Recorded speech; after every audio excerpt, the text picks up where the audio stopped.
Hello ପିଲାମାନେ ତୁମ ସମସ୍ତଙ୍କୁ ବହୁତ ବହୁତ ସ୍ୱାଗତ ଆଜିର ଭିଡ଼ିଓରେ। ଯେମିତି ତୁମେ ଜାଣିଥିବ ଯେ ଆମେ କିଛି ଇମ୍ପୋର୍ଟାଣ୍ଟ କୋଶ୍ଚିନ୍ ନେଇକି ଆସିବାର ଥିଲା। ଆଉ ତୁମମାନଙ୍କର ରିକ୍ୱେଷ୍ଟ ଥିଲା ମଧ୍ୟ ଯେ ସାର୍ ଏଜୁକେସନ୍ ଟପିକ୍ ସହିତ ଅଲଗା ଟପିକ୍‌ର ମଧ୍ୟ କିଛି ଇମ୍ପୋର୍ଟାଣ୍ଟ କୋଶ୍ଚିନ୍ ଆମକୁ ଦିଅନ୍ତୁ।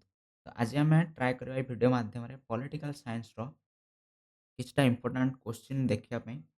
ଠିକ୍ ଅଛି? ଯୋଉଟା ପରୀକ୍ଷାରେ ଆସିବାର ସମ୍ଭାବନା ମଧ୍ୟ ରହିଛି। ତ ଯୋଉ ପିଲାମାନଙ୍କର ପଲିଟିକାଲ୍ ସାଇନ୍ସ ସବଜେକ୍ଟ ଅଛି, ତ ସେମାନଙ୍କ ପାଇଁ ଭିଡ଼ିଓଟି ନିଶ୍ଚିତ ଭାବରେ ଇମ୍ପୋର୍ଟାଣ୍ଟ ହବ। ତେଣୁ ଭିଡ଼ିଓଟିକୁ ଲାଷ୍ଟ ପର୍ଯ୍ୟନ୍ତ ଦେଖ। ଭିଡ଼ିଓ ବହୁତ ଛୋଟିଆ ଭିଡ଼ିଓଟେ ଆମେ କରିବା, ବହୁତ ଲମ୍ବା କରିବାନି। ଯୋଉଥିରେ ଆମେ କିଛି ଲଙ୍ଗ୍ କୋଶ୍ଚିନ୍‌କୁ ଇମ୍ପୋର୍ଟାଣ୍ଟ ଦେବା, ଯୋଉଟା ତମେ ପଢ଼ିବା ନିହାତି ଆବଶ୍ୟକ ଆଉ ଯୋଉଟା ପରୀକ୍ଷା ପଏଣ୍ଟ ଅଫ୍ ଭ୍ୟୁରୁ, ପରୀକ୍ଷା ଦୃଷ୍ଟିକୋଣରୁ ନିହାତି ଭାବରେ ଇମ୍ପୋର୍ଟାଣ୍ଟ। କାହିଁକିନା ପରୀକ୍ଷା ଆଉ ଅଳ୍ପ ଦିନ ରହିଗଲା ଆମର।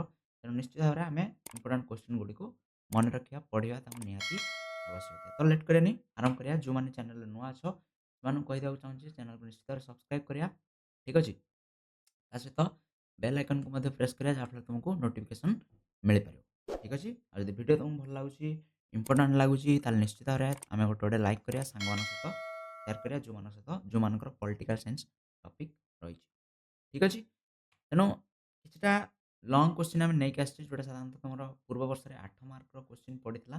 ଠିକ୍ ଅଛି? ଯୋଉଥିରୁ 3ଟା ଲେଖିବାର ଥିଲା, 6ଟା କୋଶ୍ଚିନ୍ ପଚାରିଥିଲା, ଆଉ ସେଇଥିରୁ 3ଟା ଲେଖିବାର ଥିଲା।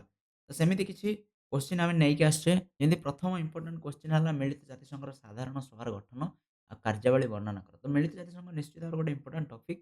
ଆଉ ମିଳିତ ଜାତିସଂଘର କୋଶ୍ଚିନ୍ ବାରମ୍ବାର ପରୀକ୍ଷାରେ ପଚରାଯାଇଛି। ଆଉ ଏ ବର୍ଷ ମଧ୍ୟ ସମ୍ଭାବନା ଅଛି ଯେ ବହୁତ ମାତ୍ରାରେ ଏଇ ଭିତରୁ କୋଶ୍ଚିନ୍ ଆସିବ।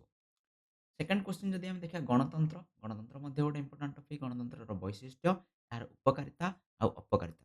ତାକୁ ଆମେ ମନେ ରଖିବା ଗଣତନ୍ତ୍ରର ସଂଜ୍ଞା ସହିତ, ତାର ଅର୍ଥ ସହିତ ଆମେ ତାର ଗୁଣଗୁଡ଼ିକ, ବୈଶିଷ୍ଟ୍ୟ ଗୁଡ଼ିକ, ତାର ଉପକାରିତା କ'ଣ ରହିଛି, ଅପକାରିତା କ'ଣ ରହିଛି, ଆକୁ ମଧ୍ୟ ନିଶ୍ଚିତ ଭାବରେ ଆମେ ମନେ ରଖିବା ନିହାତି ଇମ୍ପୋର୍ଟାଣ୍ଟ। ଆକୁ ମଧ୍ୟ ତୁମେମାନେ ପଢ଼ିବ ବୋଲି ଆଶା କରୁଛି। ନେକ୍ସଟ ଜିନିଷ, ଥାର୍ଡ କୋଶ୍ଚିନ୍ ହେଉଛି ଭାରତ ଚୀନ ସହିତ ସମ୍ପର୍କକୁ ଆମେ ଆଲୋଚନା କର। ଏମିତି ଗୋଟେ କୋଶ୍ଚିନ୍ ଆସିପାରେ ପରୀକ୍ଷାରେ।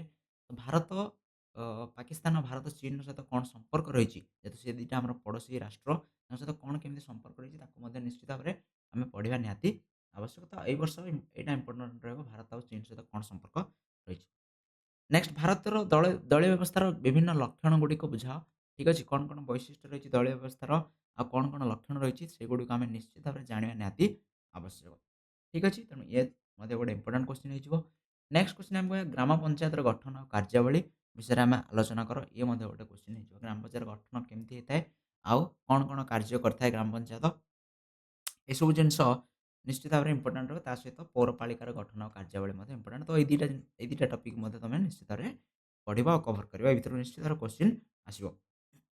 ନେକ୍ସଟ କ'ଣ, ଗଣତାନ୍ତ୍ରିକ ପ୍ରକ୍ରିୟା ପ୍ରତି ଥିବା ବିଭିନ୍ନ ପ୍ରକାର ଆହ୍ୱାନ ଯୋଉ ରହିଛି, କିଛି ପ୍ରତିବନ୍ଧକ ବା କିଛି ଆହ୍ୱାନ ରହିଛି ଯୋଉଟା ଗଣତାନ୍ତ୍ରିକ ପ୍ରକ୍ରିୟା ପାଇଁ ଗୋଟେ ବାଧା ସୃଷ୍ଟି କରିଥାଏ, ତାକୁ ମଧ୍ୟ ନିଶ୍ଚିତ ଭାବରେ ଆମେ, ଏଇଟା ନିଶ୍ଚିତ ଭାବରେ ଗୋଟେ ଇମ୍ପୋର୍ଟାଣ୍ଟ ଟପିକ୍। ତେଣୁ ଆକୁ ମଧ୍ୟ ଆମେ ପଢ଼ିବା ନିହାତି ଦରକାର।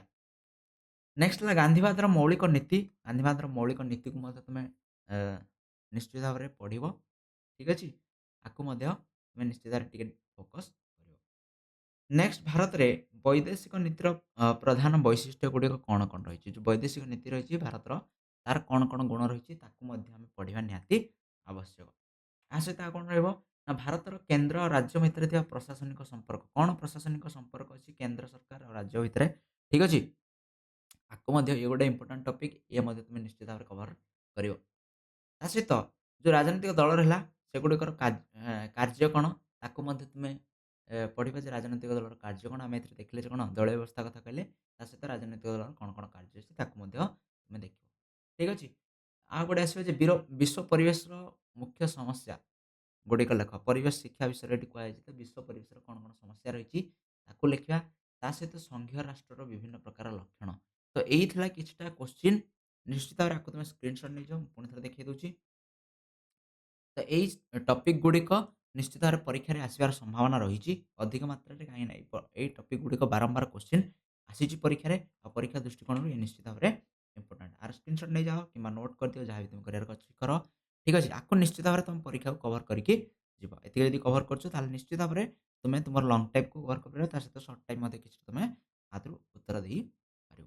ଭିଡ଼ିଓଟି ଯଦି ଭଲ ଲାଗିଲା ନିଶ୍ଚିତ ଭାବରେ ଲାଇକ୍ କର, ସେୟାର କର, ଚ୍ୟାନେଲକୁ ସବସ୍କ୍ରାଇବ୍ କର। ବହୁତ ବହୁତ ଧନ୍ୟବାଦ। ଆମେ ଆହୁରି ମଧ୍ୟ ହିଷ୍ଟ୍ରି, ତା ସହିତ ଇକୋନୋମିକ୍ସ, ଏଇ ଟପିକ୍ ଗୁଡ଼ିକର ମଧ୍ୟ କିଛିଟା ଇମ୍ପୋର୍ଟାଣ୍ଟ କୋଶ୍ଚିନ୍ ତୁମମାନଙ୍କୁ ଦିଆଯିବ, ଯାହାକୁ ତୁମେ ନିଶ୍ଚିତ ଭାବରେ କଭର କରିବା ନିହାତି ଅବଶ୍ୟ ଯେଉଁମାନେ ଏପର୍ଯ୍ୟନ୍ତ ବହୁତ କିଛି କଭର ବି କରିପାରିନ, ଏତିକ କୋଶ୍ଚିନ୍‌କୁ ନିଶ୍ଚିତ ଭାବରେ ତୁମେ କଭର କରିବାକୁ ଚେଷ୍ଟା କର। ବହୁତ ବହୁତ ଧନ୍ୟବାଦ। ଆଉ ଗୋଟେ ଭିଡ଼ିଓରେ ଦେଖା ହବା। Thank you.